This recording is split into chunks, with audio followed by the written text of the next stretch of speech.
El tema que vamos a tratar hoy entonces va a ser pues, el enfoque del paciente con encefalopatía metabólica. Este es generalmente conocido como el delirio o el síndrome confusional agudo. Esta es la tabla de contenido, entonces vamos a hablar pues primero una breve introducción a lo que va a ser el delirium o el síndrome confusional agudo, su incidencia y prevalencia, la fisiopatología que se le relaciona, lo que se hace en el examen físico en la parte de la anamnesis del paciente con delirium, los factores que predisponen a desarrollar este síndrome, la prevención, lo que puede hacerse por el parte del diagnóstico, el tratamiento y pues un breve resumen. Entonces encontramos que el delirio o el síndrome confusional agudo es uno de los trastornos más importantes que se presenta en sujetos predispuestos como una manifestación ya sea de diferentes enfermedades. Entonces esto ocurre durante el curso de las mismas o como un resultado de tratamientos o consumo de sustancias abusivas, llegando a tener un origen pues multifactorial. Encontramos pues que a nivel de la incidencia y prevalencia, lo que va a hacer es que el delirium se va a presentar en un 50-83% en las personas que viven en hogares geriátricos, en un 82% en las que se encuentran hospitalizadas en las unidades de cuidados intensivos y en un 50-80% en personas después de...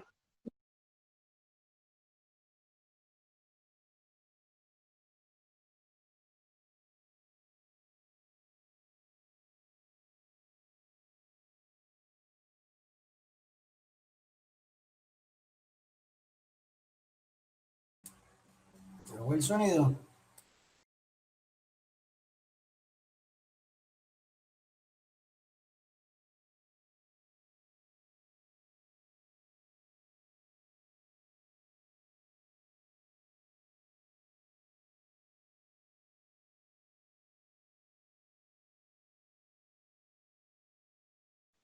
Cayó el micrófono.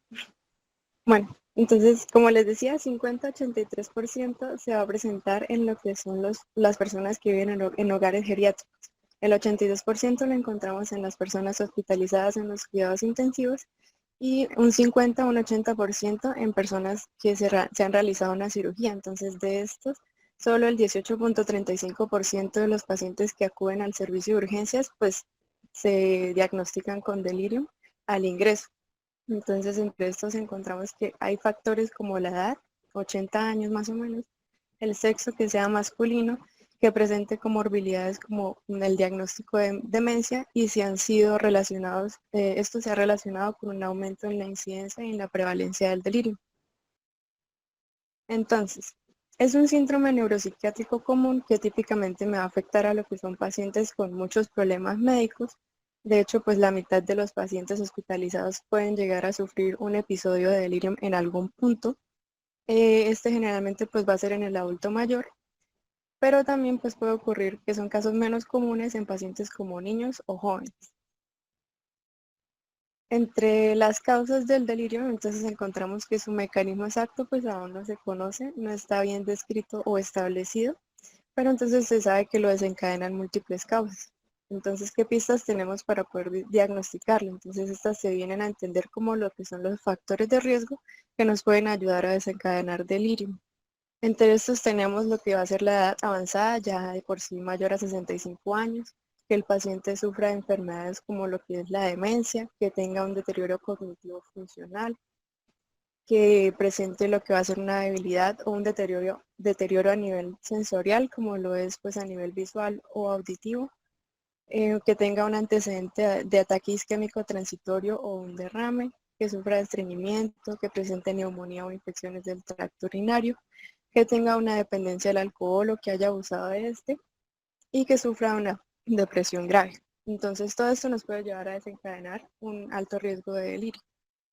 Entre los factores precipitantes, entonces ya sea que el paciente pues consuma muchos medicamentos, una polifarmacia, ya sea mayor a 5 medicamentos, que los pacientes hayan tenido recientemente una cirugía o un trauma. Entonces el alto riesgo relacionado a este pues se genera en el número de medicamentos que toman esos pacientes debido a que pues al dolor y para tratar diferentes síntomas. Tenemos también que muchas veces estos pacientes pues los restringen físicamente, como los amarran para que a veces no se hagan daño o pues hagan daño a la gente que está alrededor. Entonces eso también puede ser un factor precipitante. Entonces, como las diversas causas que encontramos, hay diferentes teorías, o sea, no hay un mecanismo fisiopatológico que lo explique, sino que se consideran diferentes teorías. Entonces, se considera que el aumento en los niveles del cortisol producido por situaciones de estrés me puede desencadenar síntomas psicóticos, lo que son medicamentos o algunas enfermedades también me pueden llegar a desencadenar esto. Entonces encontramos, hay diversas teorías, pero pues las principales son estas. Entonces hay una que es la teoría del envejecimiento. Entonces es que se considera que a mayor edad la capacidad de adaptación y la respuesta a niveles de estrés disminuye y va a generar un mayor riesgo de delirio.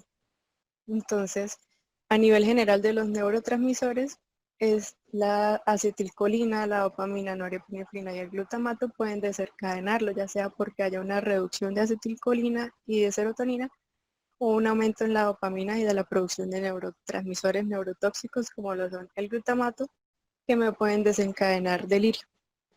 Está una teoría que es la membrana neuronal, en donde no se produce una despolarización adecuada en el delirio, entonces esto no permite que se transmita el potencial de acción correctamente de una neurona a otra. Y está la teoría de las citoquinas inflamatorias, que es donde se produce un aumento del estrés oxidativo y me produce una cascada neuroinflamatoria que me va a originar el deterioro neuronal. Entonces, este es un breve resumen como de todas las causas y me puede llevar a un aumento en la mortalidad, a un grado variable del déficit cognitivo y funcional o una recuperación funcional completa. Entonces, ¿qué es el delirio? Entonces, por ejemplo, encontramos a un paciente masculino adulto mayor que va a sufrir de una enfermedad base, entonces este va a tener diabetes y enfermedad coronaria y pues llega al hospital con neumonía.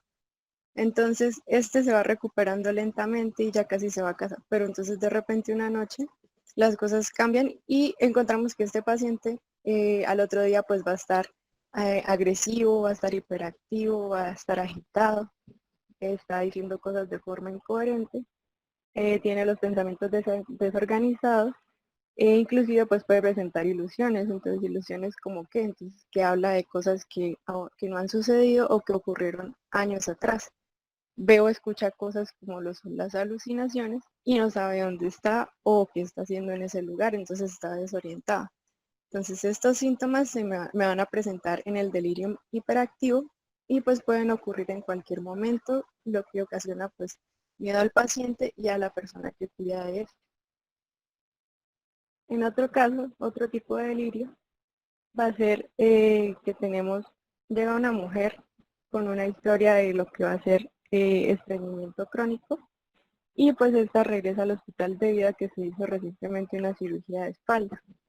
Entonces tenemos que la paciente puede presentar este tipo de delirio, lo cual ocasionará que entonces esté lenta, somnolienta, que esté menos reactiva al ambiente, que pueda estar malhumorada, que parezca retraída. Y pues todo eso se puede desencadenar debido a que pues está asustada y que está teniendo alucinaciones. Entonces estos síntomas también ocurren de repente y suceden una y otra vez. Y tenemos un estado mixto de delirio. Entonces en este el paciente pues presenta lo que son síntomas como el hiperactivo y el hipoactivo. Entonces para tener en cuenta, estos episodios ocurren espontáneamente y pueden desencadenarse una y otra vez de horas a días. Entonces, estos síntomas pueden ser bastante agotadores para el paciente, ya que lo pueden mantener somnoliento durante el día o despierto durante la noche. Entonces, esto no solamente va a afectar al paciente, sino que también va a afectar la vida de sus familiares y de sus amigos. Entonces, entre los subtipos de delirio, encontramos que hay tres principales. Entonces está el hiperactivo, el hipoactivo y el mixto. Entonces esto se basa en las características psicomotoras que me presenta el paciente y pues se determina en qué grupo se encuentra cada uno, ya que es de vital importancia pues para la búsqueda de la etiología y su tratamiento adecuado. Entonces en el hiperactivo podemos observar que se va a caracterizar porque el paciente presenta hiperactividad, agitación, va a estar agresivo, confundido, va a tener alucinaciones y va a tener como una ideación delirante. Entre sus causas, pues se relaciona con una abstinencia o intoxicación por tóxicos y un efecto anticolinérgico de algunos fármacos.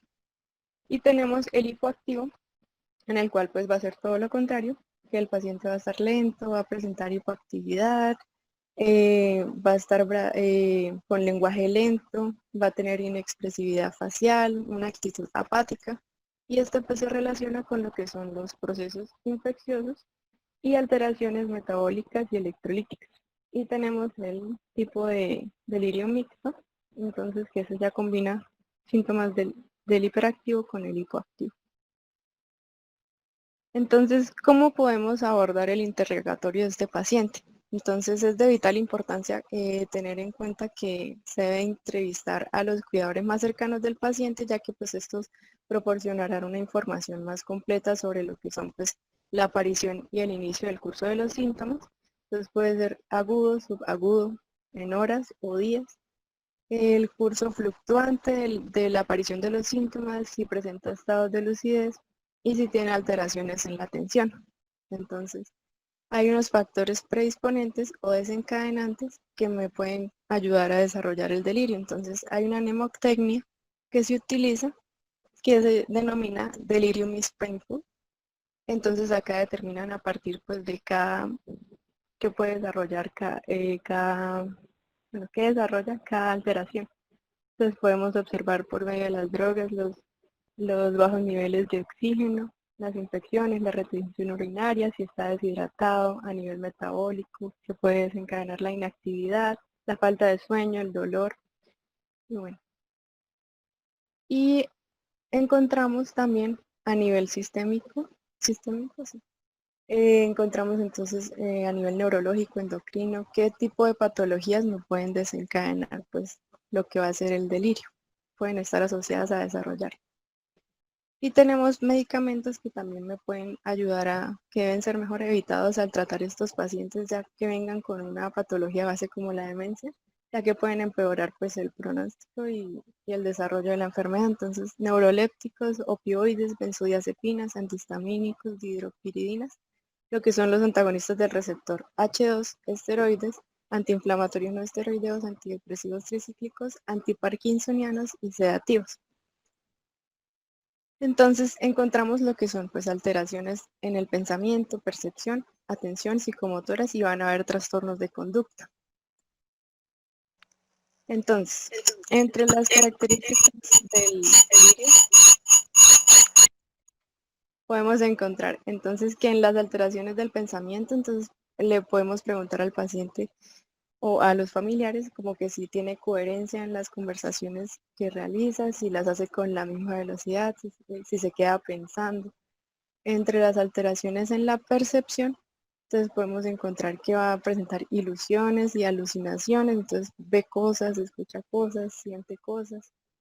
En la atención, entonces si se distrae con facilidad, si puede mantener las conversaciones o no, se distrae fácilmente. Entre las alteraciones psicomotoras, entonces pues ya va a depender de lo que es el subtipo de delirio y trastornos de la conducta, entonces cuando el paciente pues empieza a desarrollar lo que son ideas de que lo persiguen, alteraciones en el estado de ánimo.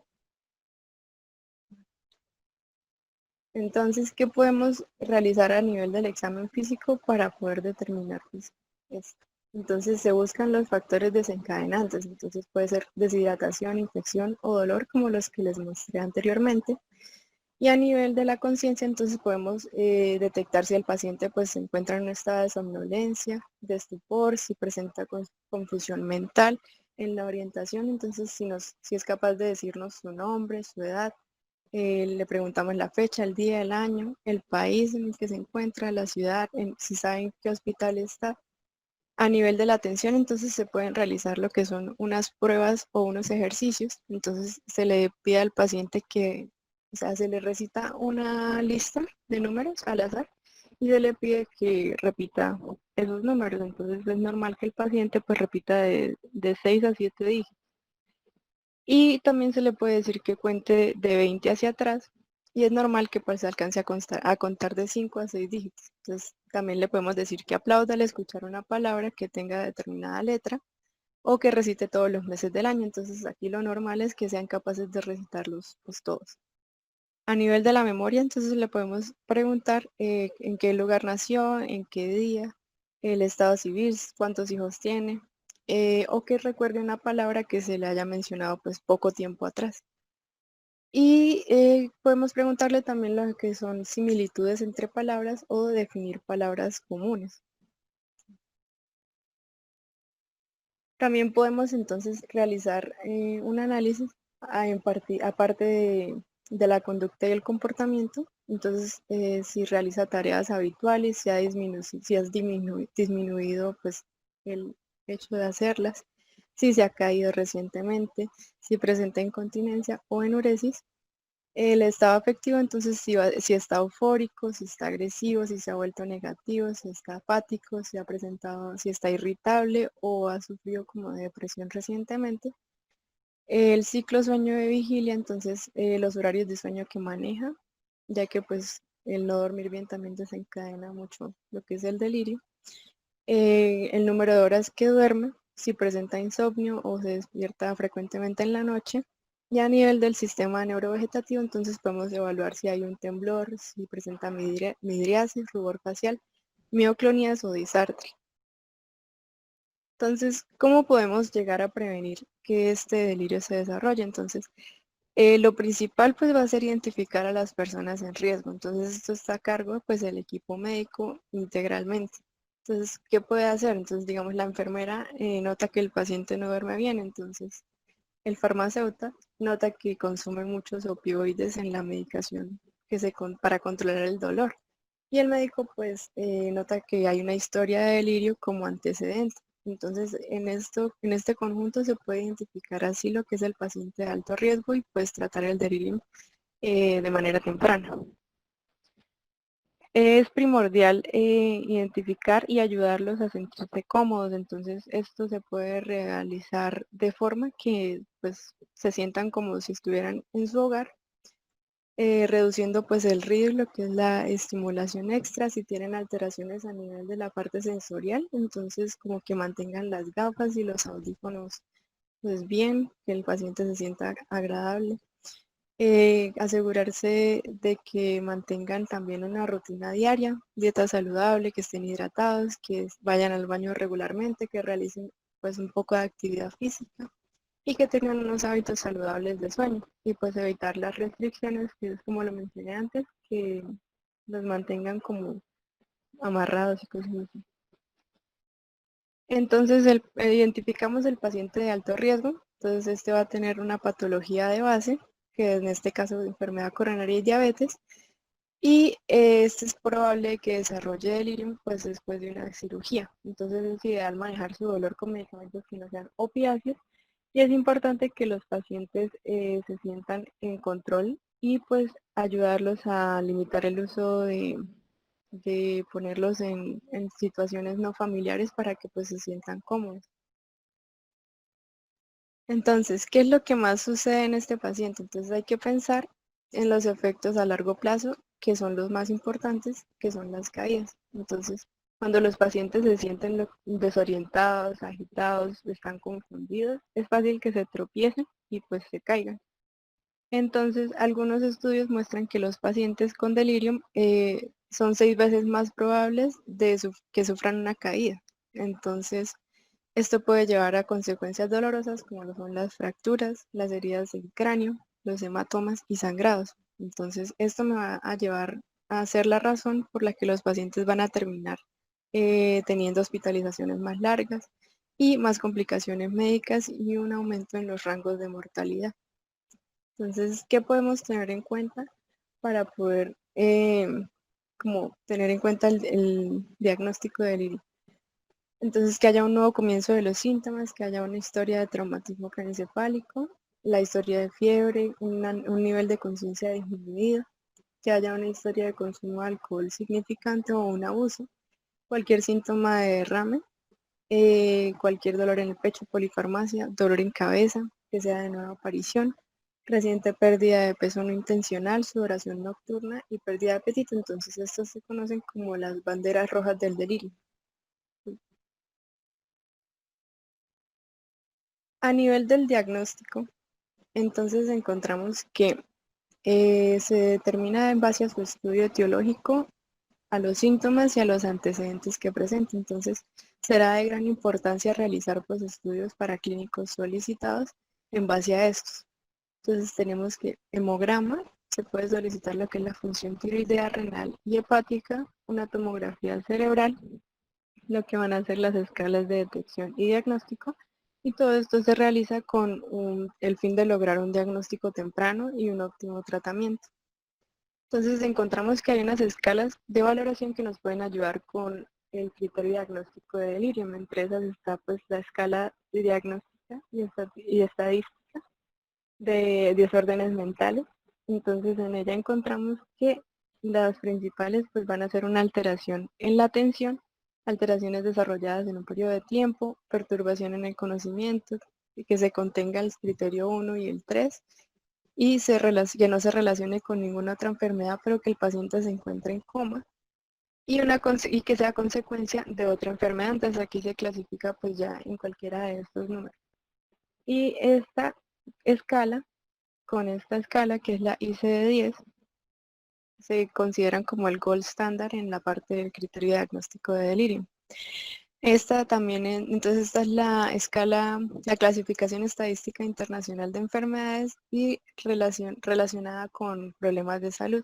Entonces en esta podemos encontrar que los criterios diagnósticos van a hacer que haya un deterioro en la conciencia y la atención, un trastorno global del conocimiento, puede ser visual, trastornos psicomotores, que haya una alteración del ciclo, vigilia, sueño-vigilia y alteraciones emocionales. Tenemos unos instrumentos para el diagnóstico rápido de delirium que pueden ser utilizados. Entonces son las escalas de 4AT. Entonces encontramos que se puede observar acá, pues entonces miran el estado de conciencia, lo que va a ser la edad, fecha de nacimiento, lugar donde nació. Entonces si presenta errores al decirlo, si está normal, la tensión y el cambio agudo o el curso fluctuante de la enfermedad.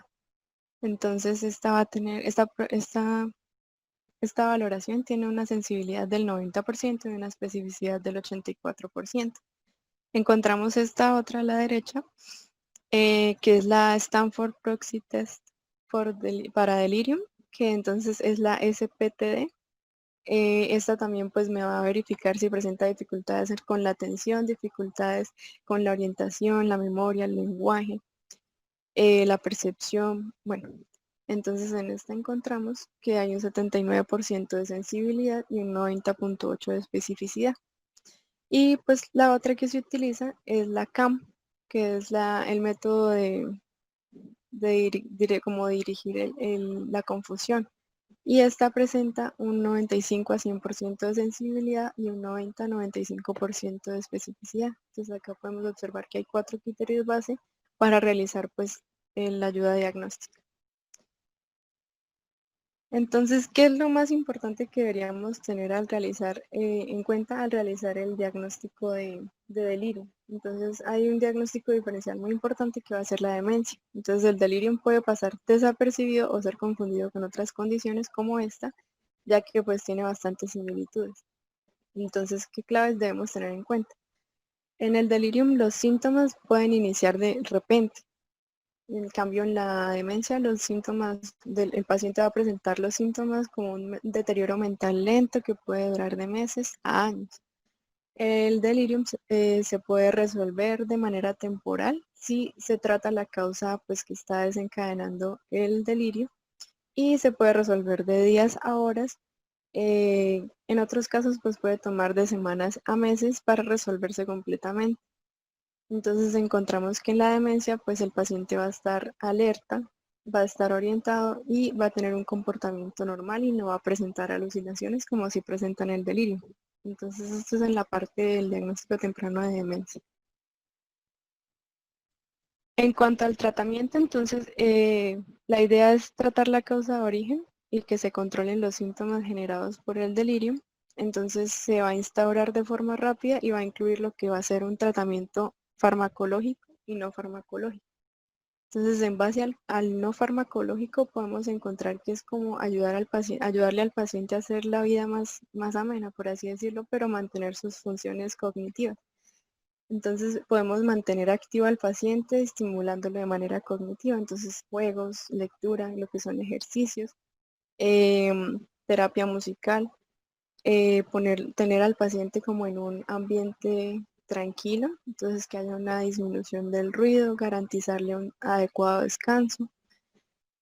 A nivel de las intervenciones que se le realizan al paciente, entonces que se realicen pues como que siempre a la misma hora, que se tomen los medicamentos como antes de acostarse, como mantener una rutina, que eso es muy importante. La movilización, entonces se ha visto que realizar ejercicios motores ayuda a prevenir y acorta lo que va a ser la duración del delirio en pacientes que pues, se encuentren en la UCI y tengan una edad mayor a 65 años.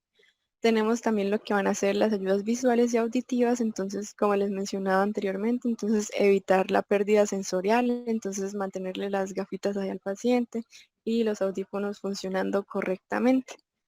Y intervención ambiental, entonces evitar el aislamiento y garantizarle pues un acompañante permanente, que esto es de gran importancia, ya que pues debido a las caídas y eso es mejor como que siempre esté con alguien que le ayude.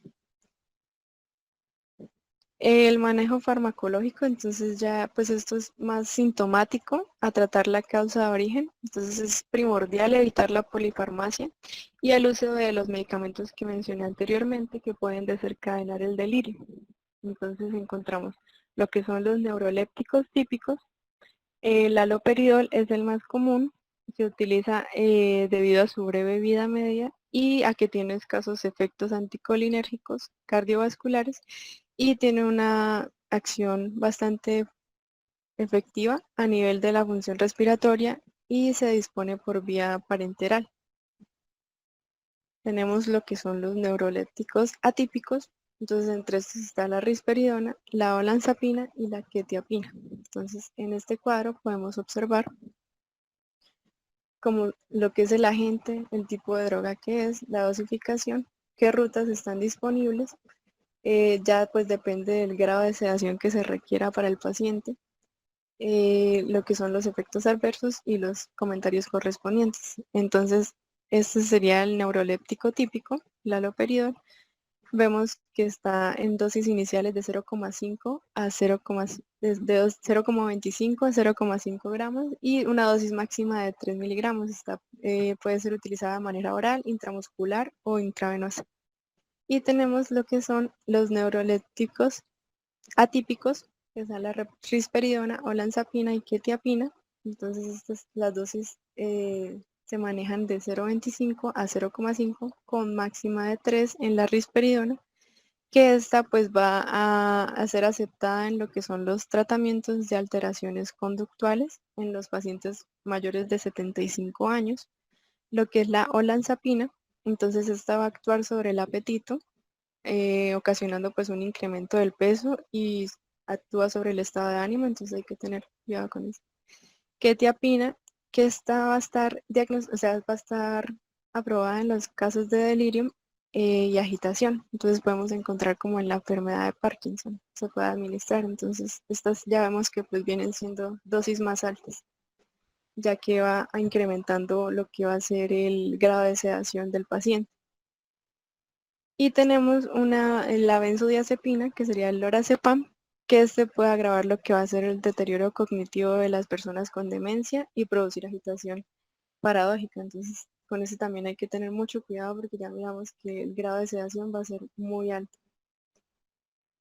Entonces, ¿qué tenemos en cuenta para cuando decidamos como encarrilar al paciente por un determinado medicamento? Entonces, las primeras opciones razonables, esto depende de la cantidad de sedación que sea deseada, entonces confirmamos el diagnóstico con el uso de las estrategias válidas, como les mencioné anteriormente, con los criterios Gold Standard. Se conduce una evaluación cuidadosa para estudiar lo que van a ser las causas reversibles y ver si estas pueden ser tratadas. lo que va a ser la agitación, entonces se debería manejar primero con lo que fueron pues las estrategias no farmacológicas y la inmovilización mecánica, pues esta debe ser evadida. Entonces, si los síntomas ya son muy fastidiosos para el paciente, ya no se aguanta, entonces ya se considera en usar lo que son los agentes antipsicóticos si ya es requerido. Entonces el haloperidol en dosis iniciales de 0,25 o lanzapina 2,5 miligramos y quetiapina de 12,5 miligramos. A nivel de conclusiones, entonces, recordar que el delirium es un estado confusional agudo que se presenta en su mayoría en pacientes adultos mayores hospitalizados y el primer manejo del delirium pues es llegar a un diagnóstico adecuado utilizando pues la ayuda de las escalas de valoración y los instrumentos adecuados. Entonces, al determinar que este diagnóstico pues, es delirio, el paciente va a requerir de una evaluación exhaustiva para verificar las causas, si son reversibles y qué factores están contribuyendo que puedan ser corregidos. Hay intervenciones multifactoriales y consultas geriátricas que pues esto se realiza como prevención. Entonces se ha demostrado que hay una reducción en la incidencia, en la severidad y en la duración del delirio. Y el riesgo del delirium se va a evaluar según la presencia de los factores predisponentes, como los factores de riesgo y los precipitantes, los agudos. Entonces, a mayor presencia de factores predisponentes, pues van a haber menos factores precipitantes que serán requeridos para desencadenar el delirio. Y las alteraciones en el comportamiento se van a manejar inicialmente con un enfoque no farmacológico. Entonces, hay que siempre iniciar de una dosis baja y ya pues ir aumentando dependiendo del nivel de sedación que se requiera. Y puede estar dirigido pues ya a lo que es a tratar comportamientos específicos y a detenerlos tan pronto como sea posible. Gracias.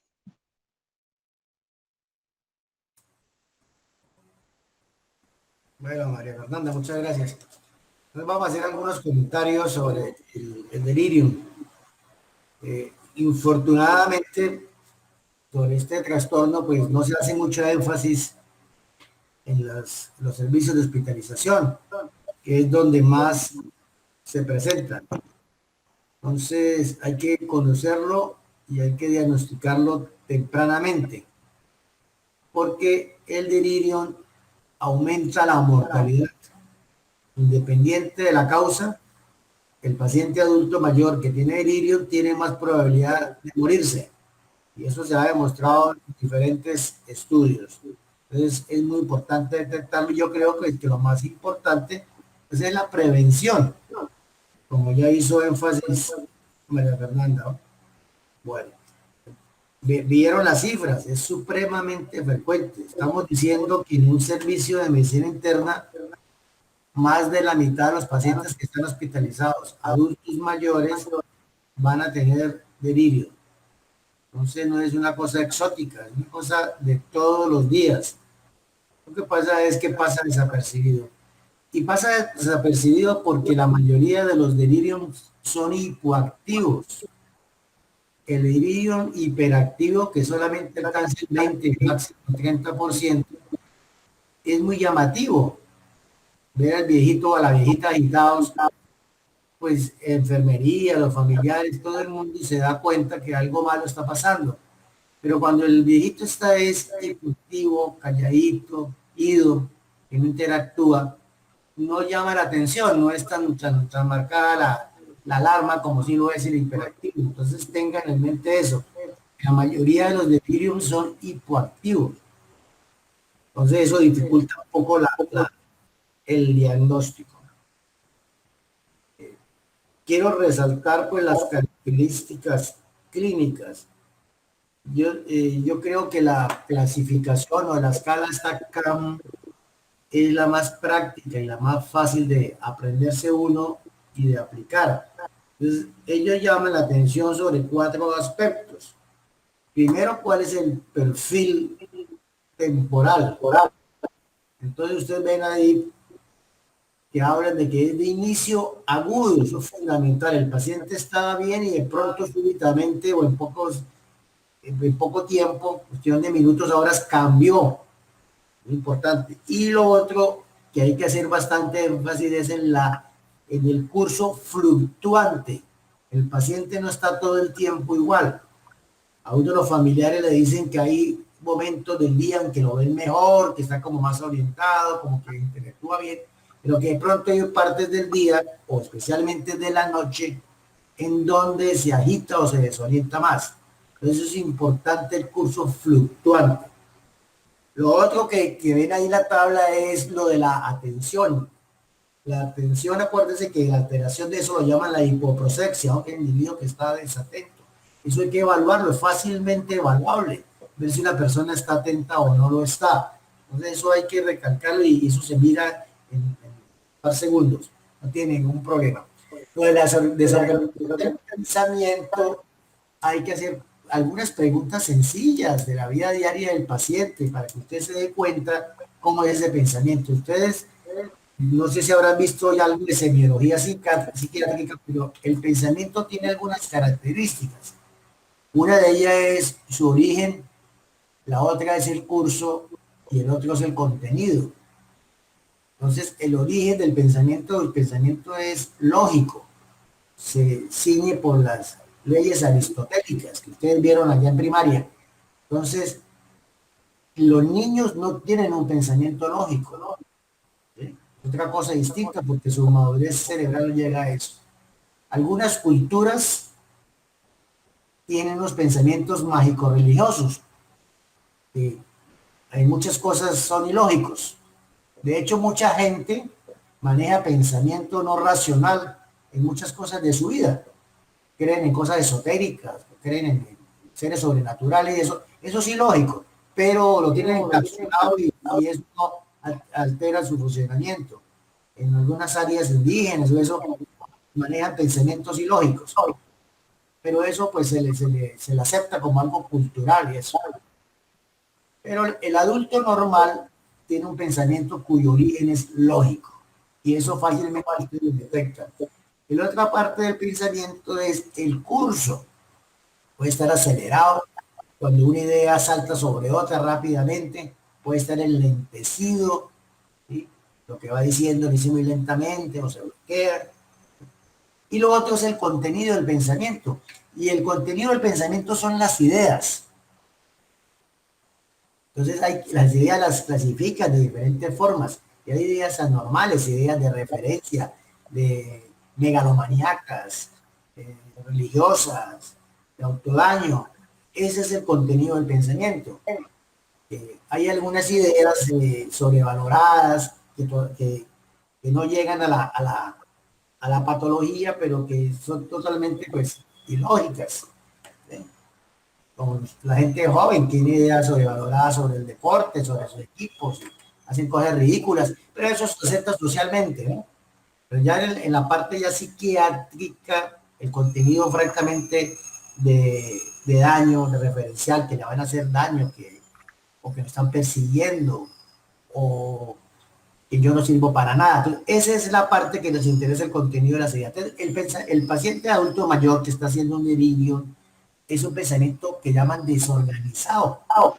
No arma su construcción del pensamiento es fragmentaria, no tiene un discurso coherente, son ideas sueltas. Y lo que hacían énfasis al principio, de pronto habla del papá, un viejito de 80 años hablando que habló con el papá o con la mamá, personas que murieron hace muchísimo tiempo. ¿Sí? Se refiere a cosas que pasaron antes o que no han sucedido. Puede haber trastorno de la percepción.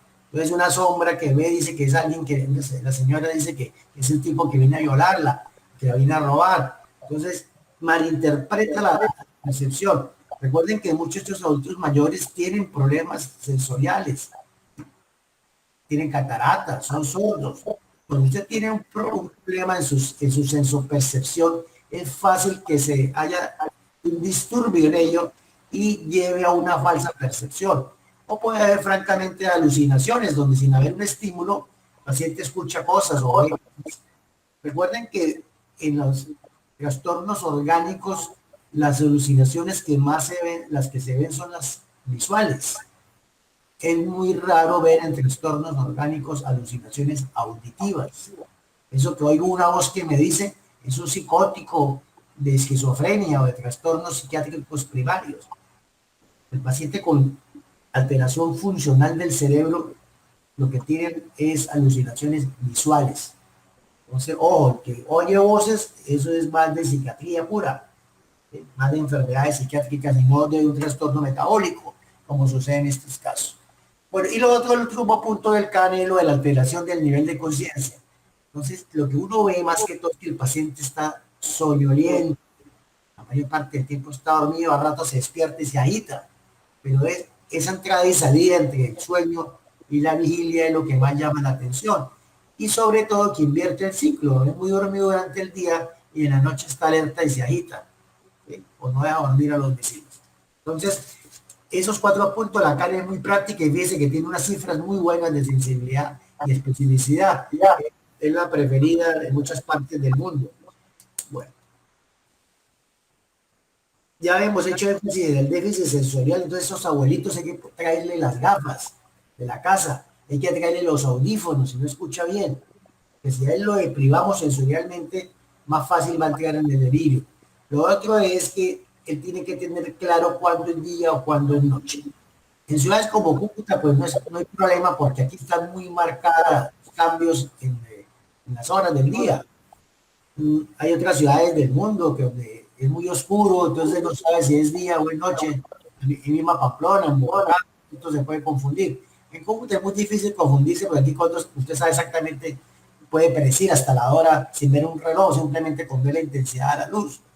Entonces, instituciones como el hospital, que tienen ventanales amplios, que el paciente ve la luz, pues es muy bueno porque de día va a saber que es día y de noche va a tener una buena diferenciación, día y noche, y eso permite que su hipotálamo funcione mejor.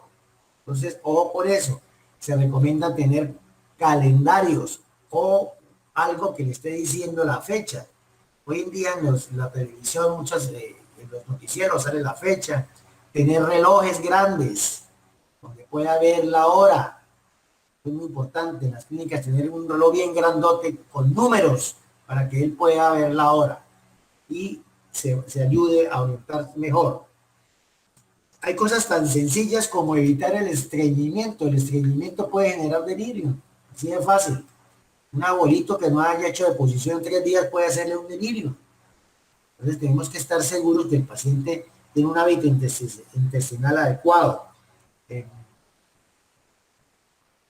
Y hay que averiguar por drogas comunes que muchas veces el paciente no cuenta que está tomando. Es muy frecuente, por ejemplo, tomar antagonistas H2, ranitidina. La ranitidina es una droga que produce mucho delirio en los viejos. Entonces, de pronto, no lo tienen como un medicamento indicado, sino puede ser de autoformulado. Los antihistamínicos convencionales, que a veces lo usamos como inductores de sueño en viejos, que se usan antes para la gripa, esos pueden generar delirio. Entonces tenemos que averiguar otras cosas que esté tomando que no se hayan sido formuladas y que puedan ayudar a precipitar el delirio. Una recomendación global es que a los viejitos no se les debe mandar antagonistas H2 cuando estén hospitalizados. Para eso existe el omeprazol. Es un mecanismo de acción diferente y no induce delirio. Nunca le den ranitidina a un abuelito. Hay opciones mejores. La lista es larguísima de todas las drogas que pueden generar delirio. Ahí María Fernanda nos mostró algunas para que las tengan en mente. Entonces, siempre es buscar la prevención.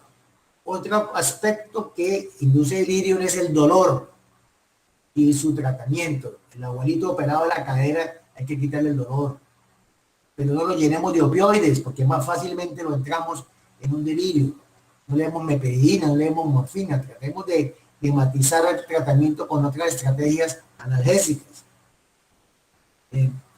Ya finalmente sobre el tratamiento, ahí en todo el mundo, pues el número 1 es el haloperidol. Ustedes recuerdan que el haloperidol es un antipsicótico típico que va a bloquear los receptores dopaminérgicos. Es una droga efectiva, pero tiene problemas, tiene colaterales. Uno de ellos es que puede inducir distonías agudas, ¿sí? Y a largo plazo, si se usa durante tiempo, puede inducir problemas de disquinesias tardías. O sea, trastorno del movimiento que después no se pueden quitar. Y si se usa por vía intravenosa, puede inducir arritmias fatales, se llama la torcida de puntas. Entonces tengan en mente que si van a utilizar haloperidol, nunca lo usen por vía intravenosa en un servicio general. El haloperidol intravenoso solamente se debe usar en un sitio donde uno pueda monitorizar el electrocardiograma del paciente. Entonces, básicamente se usa en unidades de cuidado intermedio o cuidado intensivo. Nunca usar en salas generales haloperidol intravenoso. Se debe usar la vía intramuscular, que la absorción es mucho más lenta y va a evitar estos problemas. El haloperidol tiene otra ventaja, que es que existen gotas. Entonces ustedes pueden titular la dosis, empezar con dosis mucho más bajitas con las gotas, porque la recomendación de los artículos es clave, usar la dosis mínima posible. No vamos a usar dosis psicóticas como usan en psiquiatría, sino dosis muy bajas, lo necesario para quitarle la agitación, porque estas drogas son para los delirios agitados, no para el delirio hipoactivo. Entonces usar gotas y titular y lo llevando. Nosotros casi ya no usamos haloperidol acá en el hospital porque tenemos la posibilidad de utilizar la olanzapina. La olanzapina es un antipsicótico atípico. Pero María Fernanda habló de neurolépticos atípicos, eso no existe. Si ustedes recuerdan, la palabra neuroléptico significa medicación que induce síndrome extrapiramidal. Y por definición los antipsicóticos atípicos no deben inducir síndromes extrapiramidales, temblor, rigidez, distonía. No es que no lo produzcan, sino que lo producen en mucho menor grado que los típicos, como el haloperidol. Entonces, neuroléptico solamente lo vamos a usar con los típicos. Los antipsicóticos atípicos, por definición, no deben ser neurolépticos. Por eso se desarrollaron, para evitar que fueran neurolépticos. Una pequeña aclaración semántica. Recuerden que el delirio a la población que más afecta es al paciente con demencia. O sea, hay que diferenciar las dos, pero el problema es que los pacientes que más hacen delirium son los pacientes con demencia previa. Entonces, ojo, el paciente ya venía con un deterioro cognitivo, pero se le superpone lo de la agitación, lo de la intranquilidad, lo del cambio en el nivel de conciencia. El paciente con demencia no tiene alteración del nivel de conciencia. Él tiene un ciclo sueño-vigilia, ¿sí? Puede estar invertido, pero lo tiene. Duerme y despierta. ¿Sí? El problema de él es la memoria, todas sus funciones mentales superiores. Pero él está alerta. Cuando se despierta está perfectamente alerta. Entonces, si este paciente con demencia empieza a tener fluctuaciones en el estado de conciencia, entonces lo que tenemos que pensar es que se le superpuso un delirio a una demencia.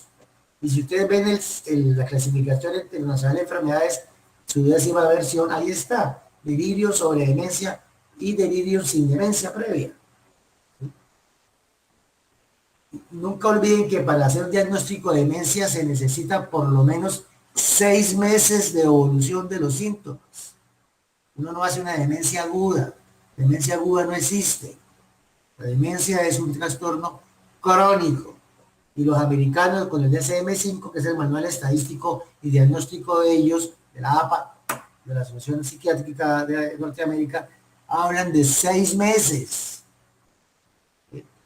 Entonces, ojo, hay que hacer una buena historia para ver si el paciente ya venía con una demencia o ya venía con una condición menos grave, que lo llaman el deterioro cognitivo leve, que es como una predemencia en muchas personas. O sea, el deterioro cognitivo leve no es demencia todavía, pero muchos de ellos van a terminar luego en demencia. Y no es raro que un paciente con deterioro cognitivo leve, que tenga una enfermedad médica, una cirugía o algo, entre en una demencia. Y en esa transición se le puede superponer un delirio. O sea, no son diagnósticos excluyentes, delirio y demencia. Pueden ir juntos.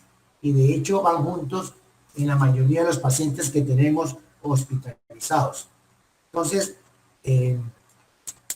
Sobre el tratamiento, si pueden usar olanzapina, usen la olanzapina, existen tabletas y existen ampollas.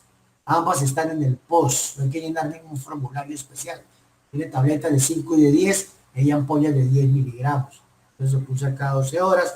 A lo que yo dijimos que empecemos con goticas, 2, 3 goticas cada 8 horas y van titulando dosis hasta lograr el efecto deseado. También existen las otras que nombraron ahí. En Colombia está la risperidona y la quetiapina, pero no son post. Entonces eso genera ya una dificultad. Ciprasidona no la tenemos realmente. Y el lorazepam que viene en la tabla no se debe usar porque es una benzodiazepina. Las benzodiazepinas tienen un efecto paradójico en los pacientes con delirio. Los agita más. Esa es la paradoja. Lo confunde más, lo desorienta más. Entonces, si leen en la letra chiquita, el lorazepam, que es el Ativan, que en Colombia no se consigue intravenoso, intramuscular, solamente se consiguen tabletas de 1 y 2 miligramos, solamente está indicado en un delirio especial, ¿sí? Que es el delirium tremens, el del alcohólico. Paciente que es alcohólico y que deja de tomar y hace un delirio. Ese es un delirio muy, muy especial, con muchas alucinaciones visuales, con trastorno de sensopercepción. Ese paciente sí es candidato para una benzodiazepina y el lorazepam ahí está indicado, ¿sí? Esa es una condición especial, pero tenemos una historia de abuso de alcohol y de supresión brusca del consumo. En ese paciente sí está indicado. Y la otra indicación sería, como en segunda línea, el paciente que tiene una historia de síndrome neuroléptico maligno. Recuerde que los bloqueadores dopaminérgicos, como el haloperidol, pueden producir síndrome neuroléptico maligno, y por eso es que tampoco lo usamos acá en el hospital tanto. El bloqueo dopaminérgico en pacientes en una manera idiosincrática que no sabemos por qué induce el síndrome neuroléptico maligno, en el cual va a haber fiebre, síntomas y signos extrapiramidales y elevación de la CPK, de la creatinfosfoquinasa sérica, elevaciones de miles. Hemos tenido pacientes con 20.000 de CPK y que nos mandan del hospital mental porque les cuelga el haloperidol. Entonces, por eso no usamos tanto eso. Es muy raro un neuroléptico maligno con los antipsicóticos atípicos. Pero si el paciente tiene historia de síndrome neuroléptico maligno, pues alguna gente recomienda no utilizarlos, ni los típicos ni los atípicos, y ahí una segunda línea sería el lorazepam. Pero siempre tengan mucho, mucho cuidado con las benzodiazepinas en los pacientes con delirio, no es la primera elección. Y en general, no debemos usar benzodiazepinas en los abuelos. En general, no debemos utilizarlas, a no ser que tenga una indicación clara y precisa. Pero para inducir sueño hay otras sustancias. Para manejar ansiedad hay otras sustancias. Tratemos en los abuelos de no usar benzodiazepinas en lo posible. Obviamente que hay un grupo de gente que viene tomando benzodiazepinas hace 20 a 30 años y que eso ya no les pueden quitar. Pero no empecemos tratamientos con benzodiazepinas en adultos mayores, porque fácilmente podemos inducirles un delirio. Entonces, esas son las recomendaciones grandes. También hemos notado que se utilizan mucho los antihistamínicos como inductores de sueño. Tengan cuidado porque está en la lista de los que más producen delirio. La hidroxicina, estas drogas que mandan para la gripa, difeniramina, clorfeniramina, esos son antihistamínicos, que usamos hace 30 años para el catarro. Esos pacientes, eso da sueño, sí, claro, es un inductor de sueño, pero en los abuelitos que tienen comorbilidades puede inducirles delirio. Entonces, pues, en lo posible no usar esos, sino usar estos medicamentos a dosis lo más bajito posible. Realmente, pues, ustedes ven todos los artículos de delirio, lo que recomiendan es no usar drogas psiquiátricas. Solamente en caso de delirio hiperactivo, paciente que no se pueda manejar, darles estos medicamentos. Recalco nuevamente de no inmovilizar los pacientes, no amarrarlos con los hombres, ojo, que no estén haciendo retención urinaria. A veces el viejito se agita y tiene dolor y no se han dado cuenta que tiene un globo vesical, porque tiene una hipertrofia prostática, ¿sí? Entonces, ojo, no te necesitas que le pasen una sonda. Pues tengan en mente cosas que pueden estar desencadenando esto. La infección es causa de delirio en un viejito. De cualquier infección urinaria, una neumonía, puede de una vez desencadenar un delirio. Una gripa, que tenga fiebre, que el paciente se deshidrate, una diarrea, todo eso puede inducir al delirio, sobre todo si hay hiponatremia asociada. Entonces siempre estén pendientes de eso, de buscarle cosas, a ver qué fue lo que le llevó al paciente a generar el delirio. Esto no es cualquier cosa, les repito, esto aumenta la mortalidad, aparte de la enfermedad que tenga de base. El viejito con delirio se muere más. Y de hecho hay pacientes que salen de la institución y siguen con el delirio. Siguen ahí, un estado ida, va y viene, y nadie se toma la molestia de corregirlo, ¿no? Y luego le empatan con una demencia y la vida pues es de muy mala calidad. Si tienen alguna pregunta, algún comentario, aprovechemos que tenemos 5 minuticos. No hablaron del ACV. El ACV puede producir delirio, sí, especialmente los pacientes con ACVs que afecten el lóbulo parietal derecho. El paciente puede ser que no tenga ningún déficit motor, que no le ven una paresia porque es parietal, es posterior, y puede tener un delirio. Entonces, si hay alguna duda, pues está perfectamente indicada la tomografía, el TAC, para indicar un infarto parietal posterior que de pronto no da más síntomas sino un delirio. Y por supuesto, para descartar el hematoma subdural, ¿no? Crónico, gente que se cae hace 2 meses, se cayó, borracho, hace un mes después se cayó, nadie se dio cuenta y puede llegar con un delirio. Entonces, como son las dos condiciones médicas que pudieran, estructurales, cerebrales, que pudieran causar delirio. El infarto cerebral parietal, especialmente el derecho, y el hematoma subdural crónico pueden causar por eso. ¿Algún otro comentario? ¿Preguntas? ¿Todo claro? Como el agua. Doctor, por ejemplo, No le escucho. Se fue el sonido.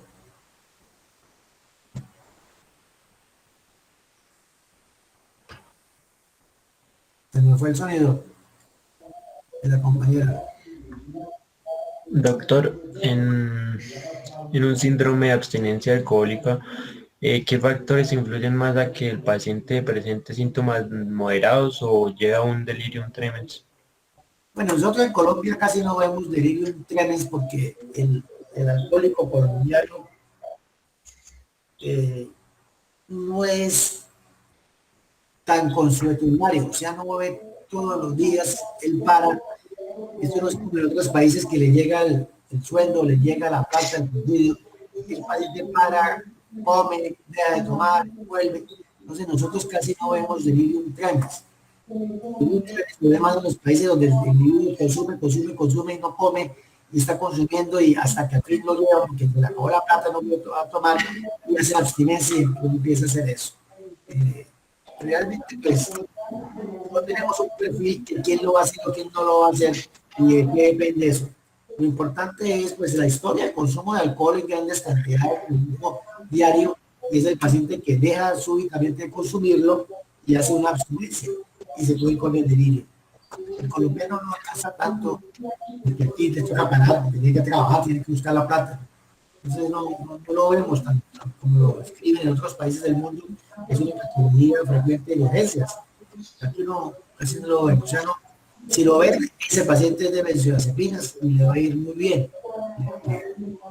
Pues va a actuar sobre los receptores de GABA que están asociados a receptor de benzodiazepina y se va a tranquilizar y se le van a quitar las alucinaciones.